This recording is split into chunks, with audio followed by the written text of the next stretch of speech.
ओम शांति।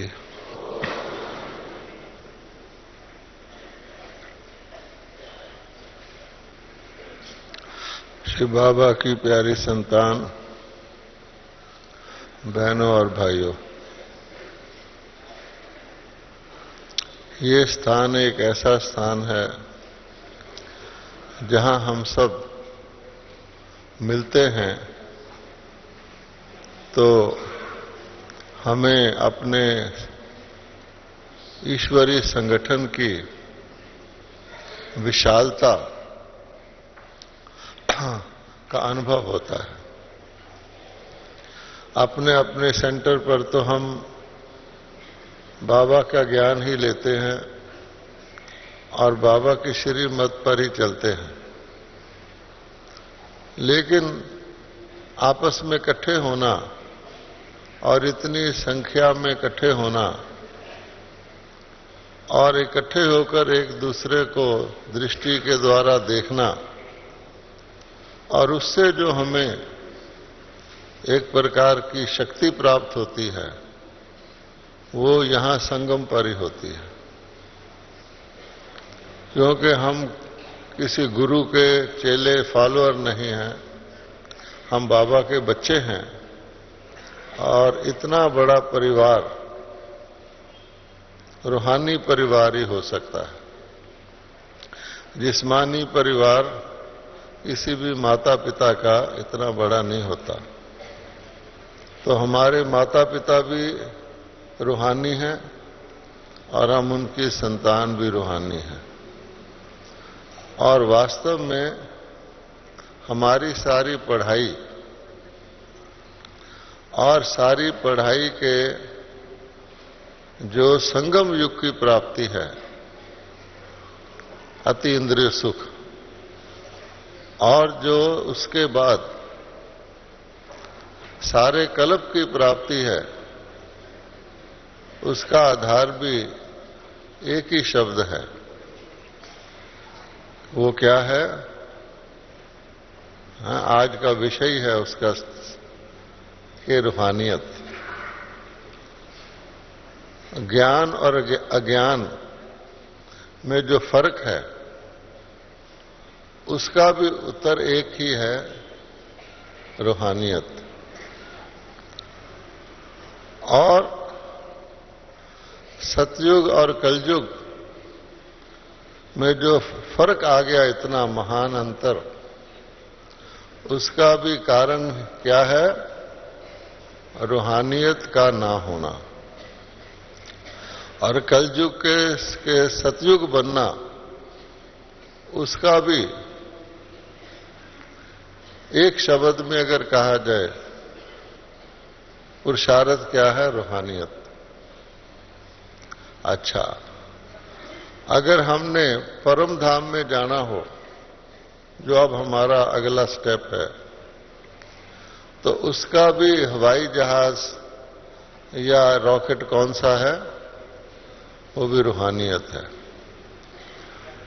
तो आप देखेंगे, माया से बचना हो तो भी एक जादू का शब्द है, वो है रूहानियत। यानी सारे ज्ञान को यदि एक शब्द में उतारा जाए तो सबसे इंपॉर्टेंट शब्द हमारे लिए है रूहानियत। बाबा मुरली शुरू करते हैं तो शुरू में क्या होता है? रूहानी बच्चों को क्या रूहानी बाप, है ना, कहते हैं। तो हमारा पिता भी रूहानी, हमारा शिक्षक भी रूहानी, हमारी पढ़ाई भी रूहानी, हमारे को सदगति जो मिलती है उसका मंत्र भी रूहानी रूह। और जितने हमारे संबंध हैं, चाहे बाप को आप वारिस बनाना चाहो, अपना बच्चा बनाना चाहो, वो भी रूहानी। अपने लौकिक परिवार में भी अगर हम ईश्वरी मत पर चलना चाहते हैं तो एक ही शब्द हमारे मन में रहे, रूहानी, तो हमारा लौकिक बच्चा भी कौन से संबंध में आ जाएगा, हमारा लौकिक पिता भी कौन से संबंध में आ जाएगा, हमारा लौकिक युगल भी कौन से संबंध में आ जाएगा। तो आप देखेंगे एक रूहानी शब्द जो है वो सब जगह अप्लाई होता है। तो अगर हम देखें कि आज की दुनिया, जिसको हम कहते हैं नरक या दुख धाम, बहुत सारे नाम हैं आज की दुनिया के।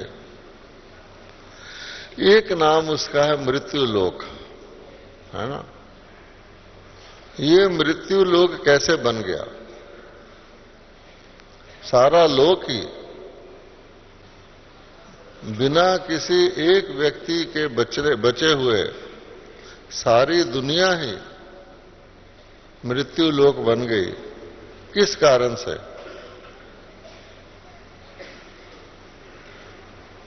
हम रूहानी नहीं रहे, ठीक है ना।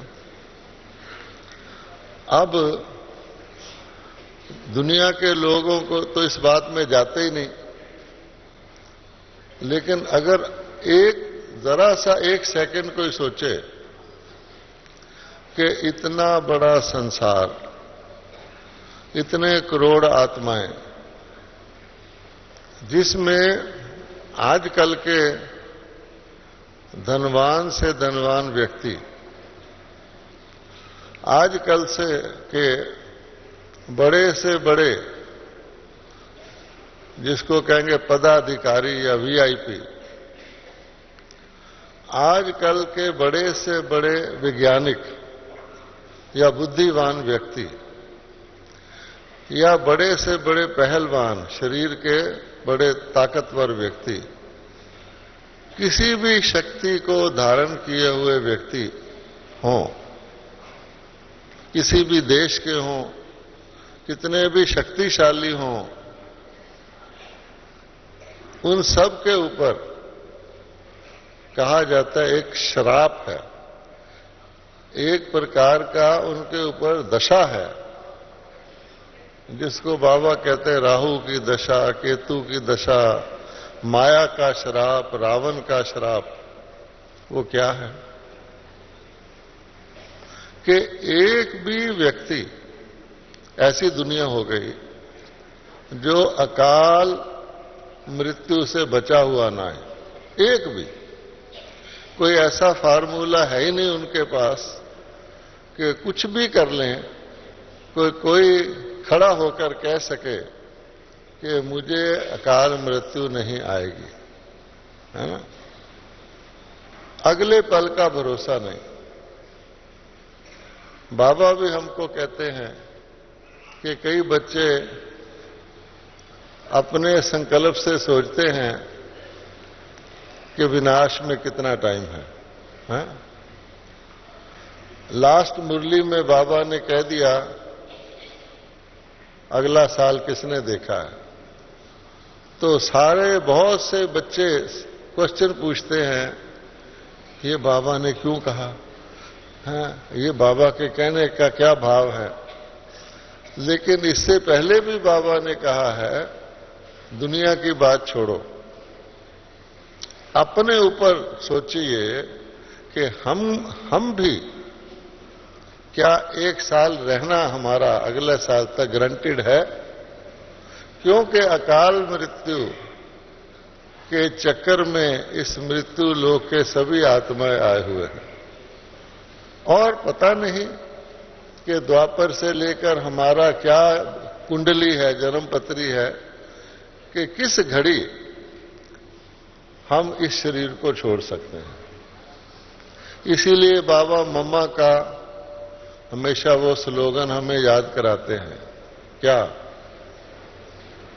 कौन सा स्लोगन है?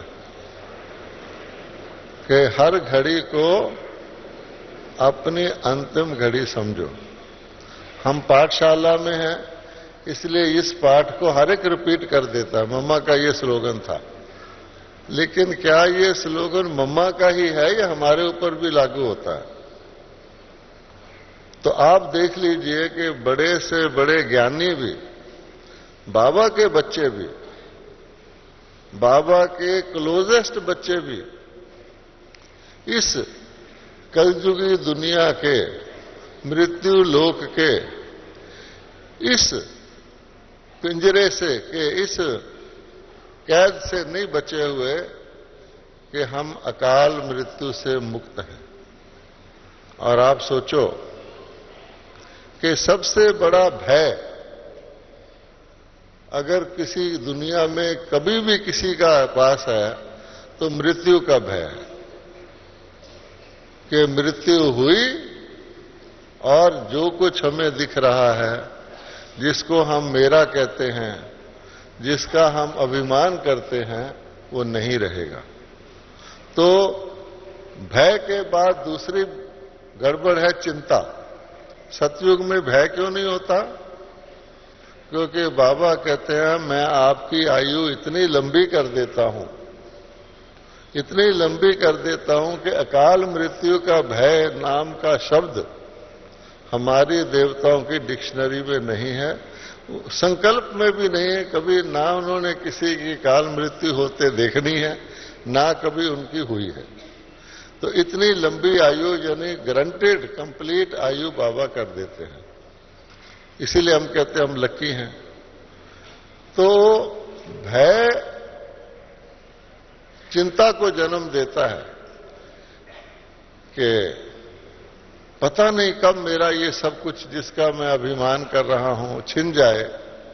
तो आज की दुनिया में ना तो कोई मृत्यु के भय से मुक्त है, ना कोई चिंता से मुक्त है। क्यों? उनको मरने का डर है। अच्छा,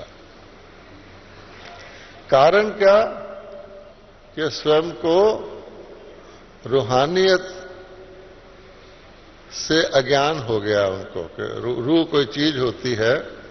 बोलने को बोल देते हैं आत्मा अमर है, पुनर्जन्म लेती है, मृत्यु पर कह देते हैं चल बसा है, चला गया। लेकिन इतना भय और उसके कारण इतनी चिंता, जितना कुछ इकट्ठा करते हैं उतना और बढ़ता जाता। बहुत संसार में इकट्ठा किया हुआ होगा तो कहेंगे कहीं मेरी मृत्यु ना हो जाए। जितना ज्यादा इकट्ठा उतना मृत्यु का भय ज्यादा, उतना बचाने की चिंता ज्यादा। तो चिंता चिता के समान है। इसलिए बाबा ने ब्राह्मणों को एक शब्द दिया है रूहानियत के सच और झूठ, सतयुग और कलयुग, झूठे युग में फर्क क्या है? हम कहते हैं झूठा युग है, तो हर एक अच्छे अच्छे लोग पूछते मैं झूठा हूं? प्रेयर में कहेंगे झूठी माया, झूठी काया, झूठा सब संसार। लेकिन अगर उसको सीधा सीधा बोल दो कि झूठी दुनिया, इसमें एक भी सच्चा नहीं है, तो कहेगा मैं झूठा हूं। तो इसका भी कारण क्या है कि जो मूल झूठ है, पहला झूठ जिससे बाकी सारे झूठ शुरू हो जाते हैं, वो यही है कि अपने आप को रूह नहीं मानना। ठीक है? तो आप सोचो आज का सब्जेक्ट कितना इंपॉर्टेंट है, कितना आवश्यक है कि अगर हमने संपन्न बनना है, जो हम बनना चाहते हैं, अगर हमने वापस घर जाना है, जो हमारा अगला पड़ाव है, अगर हमने पिताजी के समान बनना है, अगर हमने अपने अंदर ईश्वरी शक्तियां धारण करनी है या ईश्वरी वरदान भी लेने हैं, तो उसके लिए प्रथम आवश्यकता क्या है? ना तो शरीर परम धाम में जा सकता है, ना तो शरीर का पिता परमात्मा है, ना तो शरीर को ईश्वरी शक्तियां प्राप्त हो सकती हैं, ना तो शरीर को ईश्वरी वरदान प्राप्त हो सकते हैं। ना है शरीर ने बाप समान बनना है, ना ये पढ़ाई शरीर के लिए है। तो इसलिए सबसे परम आवश्यकता हमें ज्ञान लेते हुए, वर्षों वर्ष ज्ञान में चलते हुए, उस ज्ञान को प्रैक्टिकल में लाने में जो वादा है, लाया हम सब ने है नंबर वाइज, लेकिन उसमें जो वादा है कि शरीर में रहते हुए बेहद में रहना। आप कहेंगे रहे हम इस शरीर में, हद के शरीर में, रहे हम बेहद में।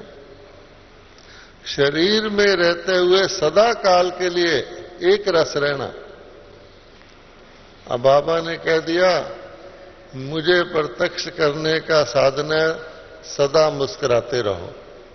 कितना आसान है, बाबा को प्रत्यक्ष करना है सदा मुस्कुराते रहो। लेकिन इसमें सदा शब्द है और हंसते रहो नहीं है, रावण की तरह हाहा करते रहो नहीं है। नेचुरल मुस्कुराते रहो। और सदा आप सोए हुए हों तब भी कोई आपका फोटो ले तो क्या दिखना चाहिए? मुस्कुराता हुआ चेहरा। आपने देखा होगा कि कभी कई लोगों की मृत्यु होती है तो जो उसको देखने आते हैं, उसके रिश्तेदार मित्र, उसकी डेड बॉडी को, तो देख के किसी को क्या कहते हैं? अरे ये तो देखो जैसे सोया हुआ है, इसका देखो चेहरा जैसे मुस्कुराता हुआ है, बड़ा शांति से शरीर छोड़ा है इसने, कहते हैं ना। अच्छा, वो तो शरीर छोड़ने की बात है। यहां बाबा कहते हैं आपके संकल्प आपके चेहरे पर आ जाते हैं, आपके सपन भी आपके चेहरे पर आ जाते हैं। मम्मा मातेश्वरी जी को हमने देखा, मम्मा दिल्ली में आई तो मम्मा को जो रात्रि को बेड पर सुलाते थे और सुबह मम्मा उठती थी तो मम्मा के बिस्तरे पर एक भी चादर के अंदर जैसे बल होता ना, शकुन पड़ जाता है, चादर इकट्ठी हो जाती, नहीं होता था। उसका सराहना भी वैसे का वैसा, उसका चादर भी वैसे की वैसी, जैसे किसी फूल को रख दिया और उठा लिया हो। और आज किसी आत्मा को भी देखना हो कि मेरे संकल्प शांतिपूर्ण हैं, संतुष्टता के हैं, बिल्कुल शीतलता के हैं, तो और ना सही सुबह उठकर अपने बिस्तरे की हालत देख लो, आपको पता लग जाएगा। या किसी भी जगह 10 लोग सोए हुए हों, आप वो व्यक्ति उठ गए हों, उनके बिस्तरे देख लो तो आप वहां उनकी जन्म पत्री बांट सकते हैं। किसी का सराहना ऐसे मुड़ा हुआ होगा जैसे कुश्ती किया हो, किसी के साथ लड़ा हुआ हो। किसी की चादर ऐसे मुड़ी हुई होगी, इसमें ताली बजाने की बात नहीं, टेलीविजन देखने की बात है, कि उसकी ऐसे मुड़ी हुई होगी, इकट्ठी हो गई हो जैसे। किसी का कम होगा। तो हम ये कहते हैं कि हम सोते समय स्वप्न में हमारी आत्मा की क्या स्थिति है, क्योंकि बाबा हमेशा कहते हैं कोई भी आपकी स्थिति है वो सदा रहनी चाहिए, संकल्प तक रहनी चाहिए और संकल्प के बाद स्वप्न तक रहनी चाहिए और स्वाभाविक रहनी चाहिए, मेकअप करके। जैसे आजकल के लोग बाहर का मेकअप करते हैं, तो मानसिक मेकअप करके तो कोई भी व्यक्ति अपनी स्टेज को टेम्परेरीली अच्छी बना सकता है, बनाते भी हैं। किसी से मिलने जाना होता है, कोई जरूरी काम होता है, तो अच्छी तरह ड्रेस, शारीरिक ड्रेस भी अच्छा पहनेंगे, सोचेंगे मैंने यहाँ गुस्सा नहीं करना है। बच्चों को भी सिखा देते हैं कि बच्चे घर में मेहमान आने वाला, देखो कोई शरारत नहीं करना है, नहीं तो तुम्हारे माता पिता बदनाम हो जाएंगे। एक व्यक्ति का बच्चा बहुत शरारती था, जब कोई गेस्ट आता था कुछ ना कुछ बोल देता था। अब उसके घर एक इम्पोर्टेंट गेस्ट आने वाला था, तो माता पिता ने पहले ही बोल दिया कि देखो बच्चा, मेहमान आने वाला है, उसकी नाक के बारे में कुछ नहीं बोलना, पहले से उसको वार्निंग दे दिया। अब वो गेस्ट आया तो कहता है, मम्मी आपने तो कहा था इनकी नाक के बारे में नहीं बोलना, इनके तो नाक ही नहीं है।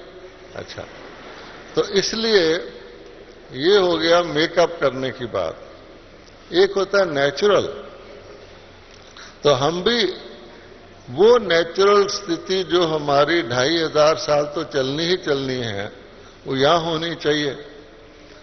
तो 2500 साल हमें कौन सी कॉन्शियसनेस नहीं रहेगी, कौन सा भान नहीं रहेगा। वो चीज तो रहेगी लेकिन उसका भान नहीं रहेगा। तो हम कहते हैं कि देवताओं को बॉडी कॉन्शियस नहीं होता। ठीक है, बॉडी तो होती है और इतनी श्रेष्ठ बॉडी होती है हम सबकी। आप अपने सतयुग की बॉडी को याद करो तो आपका दिल खुश हो जाए हैं कि वाह, ये भी हमारे शरीर होते थे जिनकी मंदिर में पूजा हो रही है। अच्छा, तो आप देखेंगे कि हमारा सबसे बड़ा शत्रु या सबसे बड़ा अज्ञान दुनिया में, वो तो लंबी लंबी लिस्ट बनाते हैं। बाबा ने एक शब्द में कह दिया है कि मैं आत्मा या मैं शरीर, बस ये दो चीजों के ऊपर डिपेंड करता है। आपने मैं शरीर कहा तो आपका लिफ्ट नीचे जाना शुरू हो गया रसातल की तरफ, और मैं आत्मा कहा तो आपका लिफ्ट ऊपर जाना शुरू हो गया। सिंपल बात है। ठीक है,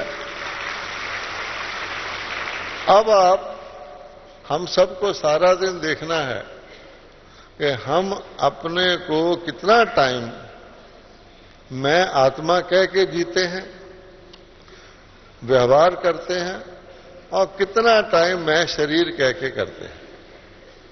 तो यही है रूहानियत। तो आप देखेंगे जिसके हम बच्चे हैं वो मैं आत्मा कहे बगैर हमारा मन मना भाव उसके साथ हो ही नहीं सकता। अगर हमें समर्पित होना है तो भी मैं आत्मा कहेंगे तो आप तन मन धन से समर्पित रहेंगे। आपका मन वाणी कर्म आत्मिक रूप से रहेगा। और मैं शरीर कहा तो भले आप बाबा का परिचय दे दो, बाबा ने कहा भी है सच्ची सर्विस क्या होती है। मैं शरीर कहने वाले को सेवा नहीं हो सकती उससे, क्योंकि उसके अंदर क्या रहेगा, देह भान रहेगा। अच्छा, अकड़ किस में होती है?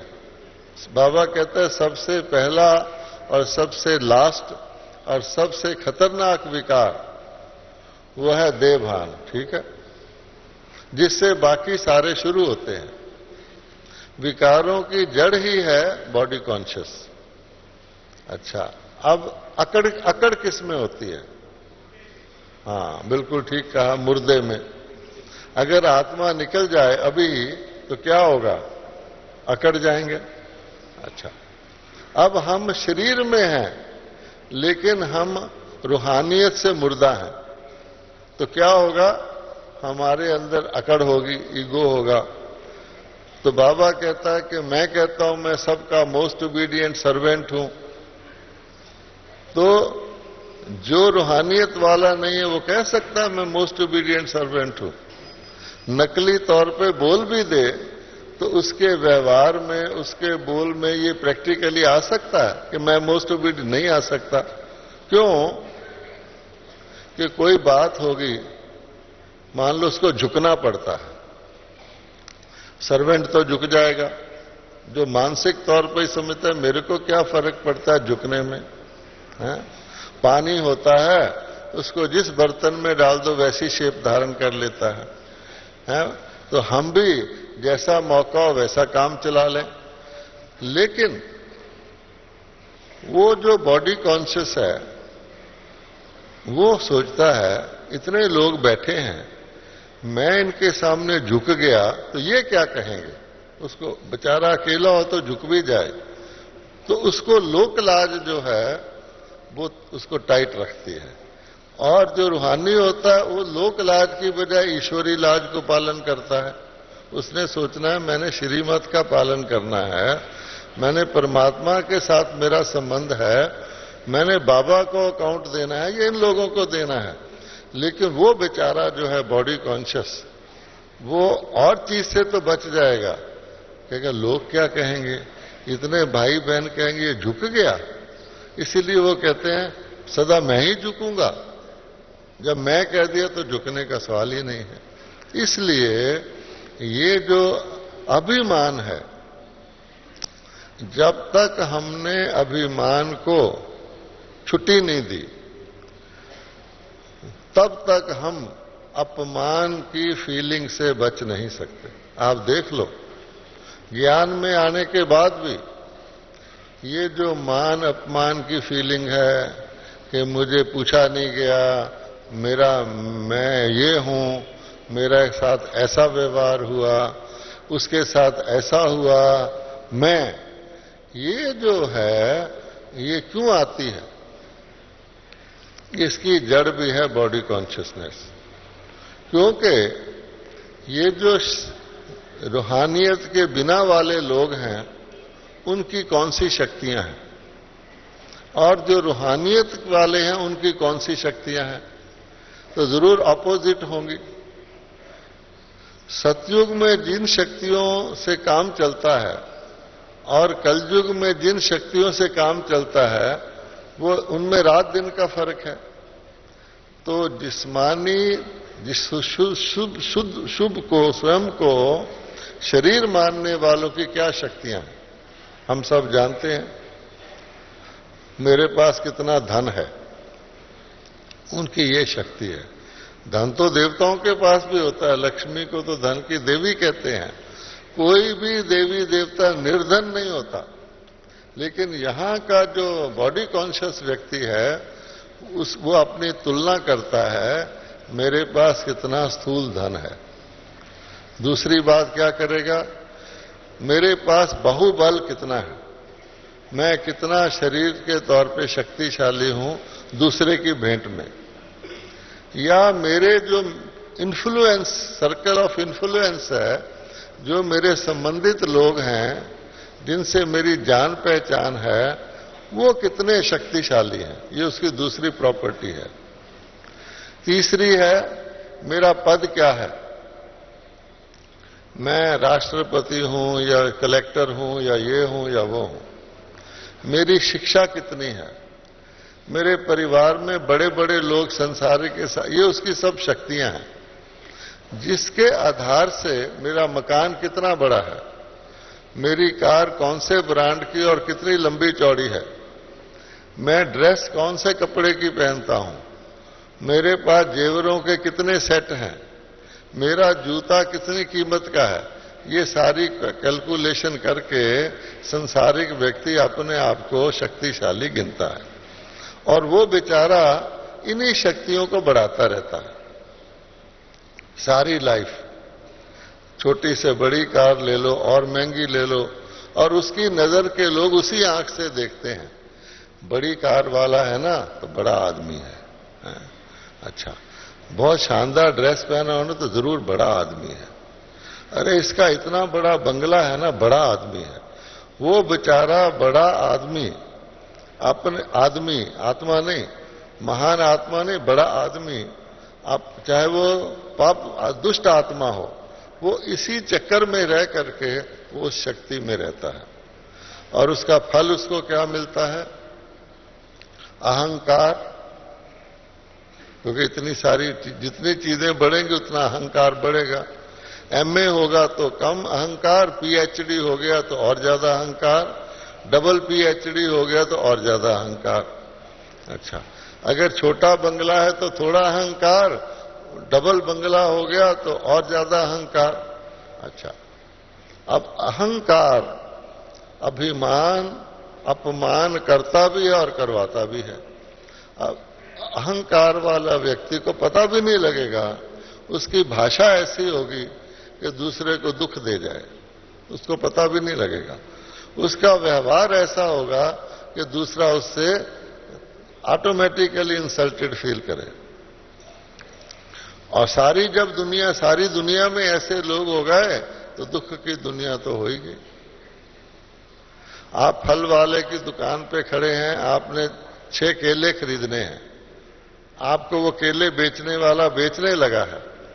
एक बहुत बड़ी कार में एक सेठ आ गया, उसने कार के शीशा खोल के कहा, केले दुकान वाला उतर कर उसके पास चले जाएगा, आपके केले भी बीच में रह गए, सब रह गया, ये लाओ।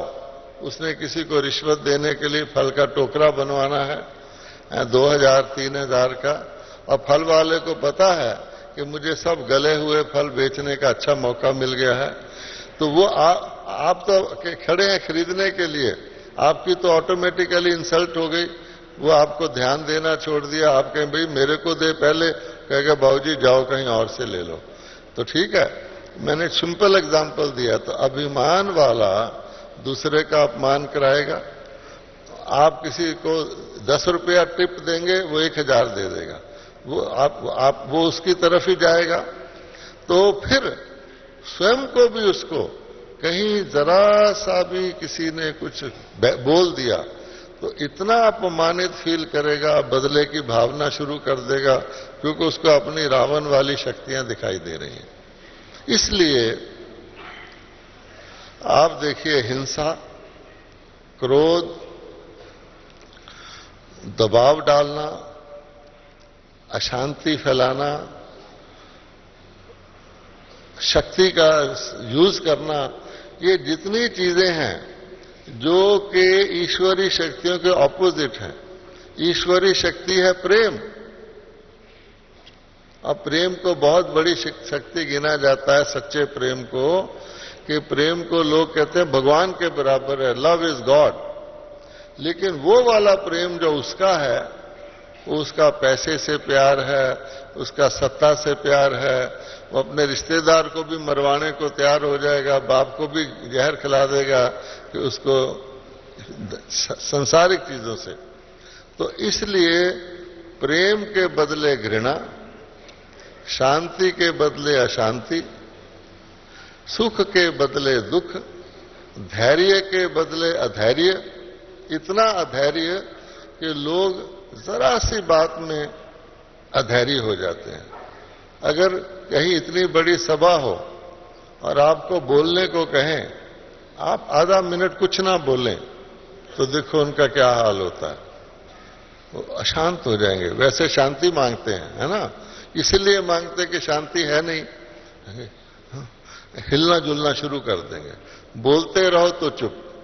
कभी भी हम फंक्शन करते हैं, बच्चे बहुत शरारत कर रहे होते हैं, हिल रहे जुल रहे, एक फिल्म लगा दो, बच्चे ऐसे बैठ जाएंगे जैसे बुत बने हुए हों, क्योंकि जमाना ऐसा है। इसीलिए तो जितनी ईश्वरी शक्तियां, उससे अपोजिट शक्तियां आज दिखाई देती हैं। तो प्राप्तियां भी वही हैं। चाहते शांति, अशांति बढ़ रही है, चाहते तनाव मुक्ति है, तनाव बढ़ रहा है। तो इस सारे की जड़ क्या है? सारे की जड़ यही है कि रूहानियत ना होने कारण अपने को शरीर मानते हैं और मेरे को मानना शुरू कर दिया। बस अगर आप सारी चीज का, ज्ञान का और अज्ञान का फर्क देखना चाहते हैं, तो अज्ञान है मेरे को मैं मानना और ज्ञान है मैं को मैं मानना। प्रेयर करेंगे, हे भगवान हमें मृत्यु से अमृतत्व की ओर ले चलो, God take me from mortality to immortality. Prayer करेंगे, परमात्मा हंसेगा कि पहले तुम ये बताओ कि तुमको मॉर्टल बनाया किसने है। मैंने तो द्वापर की गीता में भी लिखा हुआ है, पहला लेसन, कि तुम आत्मा हो, आत्मा को आग जला नहीं सकती, आत्मा को तलवार काट नहीं सकती, आत्मा पानी में डूब नहीं सकती, तुम आत्मा हो, पहला लेसन। और गीता पढ़ते हैं, गीता की पूजा करते हैं, गीता बांटते हैं लोगों को, गीता का पाठ करवाते हैं, सब कुछ करेंगे, लेकिन वो नहीं करेंगे जो लिखा हुआ है, जो बाबा अब रिपीट करवा रहा है कि तुम आत्मा हो। जब तुम आत्मा हो तो तुम्हें मृत्यु आ ही नहीं सकती, फिर मृत्यु का भय कैसा है? वो अकाल मृत्यु का भय है कि अभी ना मर जाऊं, मेरा सब कुछ छूट ना जाए। छूटेगा कैसे? तुम्हारे अंदर संस्कार रूप में भरा हुआ है, वो तुम्हें फिर मिल जाएगा। तो बाबा हमको क्या कहते हैं? बाबा कहते हैं मैं छुड़वाता कुछ नहीं, मैं कहता हूं कि जैसे जंगल के अंदर या खतरनाक रास्ते के अंदर कोई अमीर आदमी जाता है तो अपने धन को संभाल करके रखता है, छुपा करके रखता है। आजकल के लोग भी ट्रैवलर चेक बनवाते हैं ताकि मेरा कैश कोई लूट ना ले। इसी प्रकार से बाबा कहता है तुम ट्रैवलर हो, यात्रा पर हो, जो कुछ तुम्हारे पास छोटा मोटा है उसको तुम ट्रांसफर कर लो ताकि तुम्हें सतयुग में सेफली बहुत गुना होकर मिल जाए। तो छीनता थोड़ी है, आपके अंदर संस्कार रूप में रिकॉर्ड कर देता है, लो भाई ये तुम्हारा क्रेडिट कार्ड है ना। तो जिस आत्मा को ये पता है उसको कोई समर्पण करना तो बहुत इजी लगता है, वो तो खुश होता है कि भगवान के बड़ा बैंक कौन सा है, भगवान से बड़ी प्रोटेक्शन कौन सी है। भगवान लोग मरते भी हैं, डॉक्टर कह देता भी अब उसको याद करो, अब हम जीते जी उसको याद कर रहे हैं, और क्या चाहिए। इसलिए जो आत्मा अभिमानी होगा उसको भी शान होगी, लेकिन स्वमान की शान होगी, अपने अच्छे संस्कारों के स्टॉक की शान होगी, अपनी आध्यात्मिक शक्तियों की शान होगी। और जो अभिमानी होगा उसको संसारिक चीजों की अभिमान होगा, वो अपमान करेगा और अपमान कराएगा। तो हमें क्या मंजूर है? ब्राह्मणों को रूहानी बन के अपने आप को निर्माण रखना, या कि नकली शक्तियों को दिखा करके ये शक्तियों की इच्छा रखना, ज्ञान में आकर भी मेरा सेंटर बड़ा हो जाए, मेरे सोफे में महंगा कपड़ा लग जाए, मेरा ये मेरा वो तो रूप बदल लिया रहे तो वही के वही, वो फिर बेहद में नहीं जा सकते, मेरा मेरा करेंगे। बाबा कहता आपको विश्व पर राज्य करना है तो आपको तो सारे विश्व के को समानता से देखना है, या अपने मोहल्ले को या अपने सेंटर को देखना है। ऐसे स्टूडेंट्स का भी है। तो इसलिए इतने बड़े भगवान सागर के पास आके अगर मैं लोटी भर रहा हूं सिर्फ, तो मैं पूरा नहीं कर रहा हूं। दूसरी बात है क्रोध की। अगर हम रूहानियत को सच्चे रूप से धारण करते हैं तो हमें क्रोध आ सकता है। क्रोध भी 3 प्रकार का होता है, एक बाहर का जो दिख जाता है, एक अंदर का जो छुपा के रखते हैं, और एक ठंडा क्रोध, वो बहुत ही खतरनाक होता है। अगर ठंडा क्रोध कभी गर्म हो जाए तो वो बहुत नुकसान करता है, अंदर ही अंदर करता है। चलो उसकी प्रकार को छोड़ो, ज्ञानी होकर और हम क्रोध करें कि भी हमारे पसंद की चीज, कारण कुछ भी हो, तो क्रोध आप जानते हैं कि अशांति तो करता ही है। दूसरा आदमी अगर मंदिर के देवता क्रोध करना शुरू कर दें तो कोई उनको प्रसाद चढ़ाने जाएगा मूर्ति को? उनकी मुस्कुराहट ही लोगों को अट्रैक्ट करती है, क्योंकि वो मूर्ति है, उसका 24 घंटे एक ही पोज रहना है। और हमको हम चैतन्य देवियों की झांकी बनाते हैं, ये शीतला है, ये दुर्गा है, तो उस वक्त वो देवियां कैसे बैठती हैं? अपने अपने रूप में बैठती हैं, और लोग देखते हैं वाह ये तो ऐसे। लेकिन हम सब अगर 24 घंटे अपना वो रूप रखते हैं तब तो ठीक। अगर सुबह हंस रहे थे, कोर्स करवा रहे थे, शाम को कोई आया तो उसने देखा रिक्शा वाले से लड़ रहा है, ये इसका रूप दूसरा हो गया, तो आपको देवता कौन मानेगा? इसलिए हमको क्रोध से, बाबा ने क्रोध मुक्ति के ऊपर पीरियड भी चलाए हैं। क्रोध आपको थकावट लाता है, अगर किसी को 24 घंटे में थकावट होती है, ओहो हो इतना काम कर लिया, आज तो मैंने सुबह से शाम तक रोटियां बनाई, तो बाबा कहता है ये भी बॉडी कॉन्शियस है। अगर आप क्रोध मुक्त हैं, किसी अपने रोल से तंग नहीं है, दूसरे के रोल को अच्छा समझते हैं, मेरा झाड़ू लगाने का रोल है बहुत घटिया रोल है, तो आप थकेंगे, आपकी चिड़चिड़ापन आएगा, आपका मूड बदलेगा, आपकी आयु घटेगी। और अगर आपने इसको जीत लिया तो आपकी आयु कुछ भी हो, आप बीमार हो, लंगड़े हो, बेड पर पड़े हो, आपको उमंग उत्साह सदा रहेगा। क्रोध को जीतने से वो एक शक्ति का रूप धारण कर लेता है, आध्यात्मिक शक्ति का, जिससे आपका सदा उमंग उत्साह रहता है। तो बाबा कहता है सदा उमंग उत्साह में रहो। तो उमंग उत्साह की लीकेज क्या है? क्रोध करना, चाहे मन से किया, चाहे बोल करके किया, चाहे अंदर ही अंदर रूठ कर किया, या काम से मना करने से, ना करने से किया, मतलब ये है। अच्छा, लोभ, अगर हमें संतुष्टता चाहिए, हम संतोषी देवी की पूजा करते हैं, तो हमें लोभ छोड़ना होगा। और लोभ बड़ा मुश्किल लगता है कुछ भी नहीं। देवता लोगों को लोभ नहीं था, नाम था उसका देवता, देने वाला, और आज हो गए लेवता, क्योंकि आजकल ये समझते लिया तो ऐड हो गया, दिया तो घट गया। लेकिन बाबा कहता है ऐसा नहीं है। एक दीपक दूसरे दीपक, तीसरे दीपक, चौथे को जगाता है, खुद थोड़ी बुझ जाता है, बल्कि बाकियों की रोशनी उसको दीपमाला में लाती है। और जितनी दुनिया की चीजें सब देती हैं, ये ट्यूब लाइट दे रही है, पंखा हवा दे रहा है, कुर्सी आराम दे रही है, नदी पानी दे रही है, भगवान तो देता ही है, सूर्य रोशनी दे रहा है।